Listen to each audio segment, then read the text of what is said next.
I got my diagnosis 11 months ago now, when I was 38, and I was diagnosed by a clinical psychologist in the UK who specialises in autistic spectrum disorders.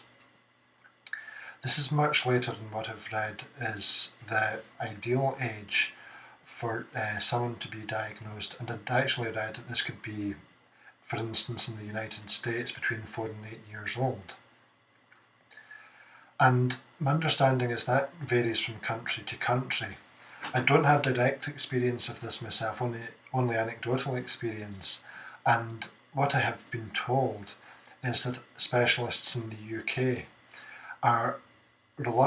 they seem to be reluctant to give a diagnosis to a relatively young child. And that's because of the natural variations in children's development, maybe in terms of emotional development or speech, that kind of thing. So I was quite surprised when I read that in the States that ideal age would be between, say, 4 and 8, because that seems to be quite significantly at odds with what happens in the UK. But again, I'm not 100% sure about that, so it's just food for thought actually, and it relates on to what I'm about to come on to talk about.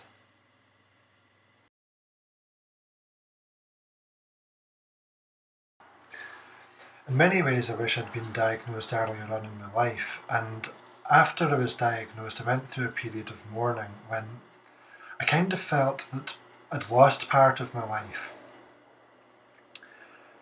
I felt basically that I'd been going through life with the brakes on because I'd basically been living with what in the UK is considered to be a disability. Asperger's or autism is considered to be a neurological condition and therefore a disability.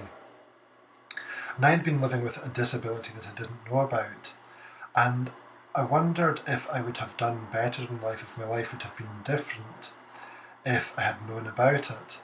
Perhaps if I'd been diagnosed earlier on, if I could have had help and support, perhaps at school or through my parents, that would have been specifically targeted at Asperger's and the Aspergic traits that I had. I spent a long time thinking about it, and I don't really know why, but I don't think about that anymore. It's not something that concerns me or worries me. I do wonder if things would have been different, but I think everybody kind of wonders that, whether they have Asperger's or not. But I never thought that my parents would feel guilty about it, and having talked to them, I know that they did. They basically felt, immediately after my diagnosis, I think a little bit longer than that as well, having talked to them, they felt guilty that they hadn't realised that I had Asperger's and hadn't helped me get a diagnosis when I was much, much younger. And I felt that they felt that they had let me down as parents. You know, they have a duty, so to speak, to protect their child, and they had let me down in that respect. They also, I think, started to feel bad when they started doing some reading and research into what Asperger's was, and realised that perhaps my life had been slightly more difficult than somebody who's not in the spectrum. I'm not saying that my life has been terribly difficult or anything like it, but just for sake of example, I have certain social difficulties, and that can make me very anxious, quite stressed at times. I can feel quite panicky from time to time. Also, for sake of example, I find it more difficult to concentrate in formal education settings like in a classroom or a university lecture theatre. I would take in proportionally less information than somebody who's neurotypical. And I've found out subsequently that if I want to learn something, I do it by reading on my own or by watching tutorials or demonstrations on YouTube, again on my own. And this kind of thing meant that my life has been slightly more difficult than, say, somebody who's neurotypical, because I have Asperger's. And my parents, that hit home with my parents, and they realised that. And I think they felt bad for me that that had happened, and that they hadn't been able to help reduce some of that. But again, they've provided me with a huge amount of support through my life. I just don't think they fully realise how, and I think I probably need to tell them that too. Uh, as far as I'm concerned, though, there's absolutely no need for them to have felt guilty, because autism is still a relatively unknown condition. People now in 2013 know little about it. Anyone who does might have a family member or a relative or a friend who's autistic, and they might know more about autism through them. But then again, they may not. And they might think that they do, or it might be stereotypical information that they know, or people know in general from watching films like Rain Man or programs like The Big Bang Theory. But when I grew up, which is I think when most people are diagnosed, I grew up in the 1980s and was at primary school and high school in the 1980s and university in the 90s. And people knew less about autism then, and the people who knew most about it were concentrated in the sort of larger urban centres. So in my case, in places like Glasgow or Edinburgh in Scotland. And we lived in a very, very rural area, and nowhere near anybody who would have been a specialist in autism. On top of that, I've had dealings with health professionals throughout my life, whether that's been my general practitioner, my doctor, or people like counsellors, and none of them have ever suggested they thought I might be autistic. A counsellor actually told me at one point that I could not be autistic because I was able to talk to her and look her in the eye. So the amount of information people know about autism is very, very limited.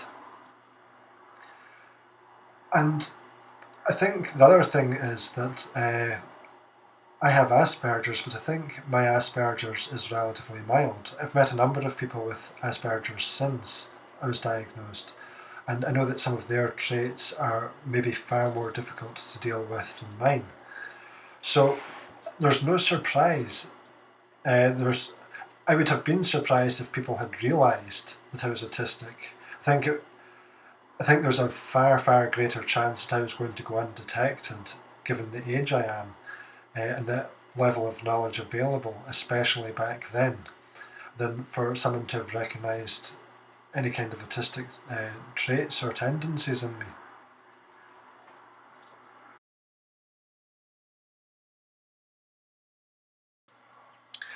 My view of having Asperger's and being undiagnosed is that I managed to pass myself off as being normal, so to speak, for 38 years. I did well throughout school. I came out of university with an honours degree. I lived abroad for 4 years. I went to sports clubs such as cycling, canoeing, kayaking that is, running. I had friends who I played role-playing games with. And then as an adult I've become interested in photography, and if you're watching my YouTube video you can see the link to my photography page. And that's something I'm good at. So I learned a foreign language. I've had girlfriends. I've lived with girlfriends as well. I'm not going to go into the details actually. I've lived with girlfriends as well. And I'm actually basically really quite happy with who I am. I wish some things in my life had gone better. I wish my career was in better shape than it is. And I'm kind of in limbo at the moment. But by and large, things have gone well for me and I'm happy with my life. And the reason that this has gone so well is that the reason it's gone so well is because of my family. If you want to talk about something emotional in our family, you talk to my mum about it. She's good, she's got lots of empathy, and she's the kind of person who'll pick up on how you feel. And even if you don't say it, she'll pick up on it and she'll talk to you about it. She knows when to talk to you, when to be quiet and give you peace, that kind of thing. My mum was great for that kind of stuff and always has been. My dad, he's good at the practical stuff. He's, especially around things like jobs or education. He's the kind of person who, he's had a lot of good experience that way in his life, and you can talk to him about that kind of thing, and he's great with that kind of stuff. My brother had a very different role. He didn't have the protective parental role. And I think this is maybe where some parents will feel that they have let their children down. My brother and I are only 2 years apart, and we're very close. So we grew up together, we went to school together, we went to clubs together. We had a lot of friends we had a lot of the same friends. We went to pubs together. We did everything, or we did an awful lot together. And he got to see me in a way that my parents never could, or anybody's parents ever could. I don't think any child communicates fully what happens in their life with their parent. You really need to be there on the ground to see that, and that's what my brother was. He was on the ground. So he saw if I was maybe having difficulties socially, or if I had questions maybe about girls, or if I was, feeling shy. My brother was around, and my brother helped me out. He wouldn't necessarily come and help me out because I felt shy, but because he was there, I didn't need to feel so shy because there was someone I knew there. And this is something a parent can't ever see. That's not a parent's role. But parents still feel guilty about not being able to fulfill that role, which just doesn't really make sense to me. So I had a really good life. I think my family, I'm happy with my life. I'm happy largely with how things have worked out, and I've got my family to thank for that. I do wonder what it would have been like to have specialist support. But when you look at the amount of support that I've had and some of the things I've managed to do, I'm happy. And I think that's a question parents need to ask. You might feel guilty because you might feel that you've let your child down. But do they feel happy? Are they actually happy with how things have turned out? They'll not be 100% happy, I don't think, but that's not necessarily an Aspergic or an autistic thing. That might just be a person thing. No one always feels happy with how their life's gone. But if they feel happy, generally speaking, then you've probably done a good role, and whether you then need to feel guilty, I think, has to be called into question.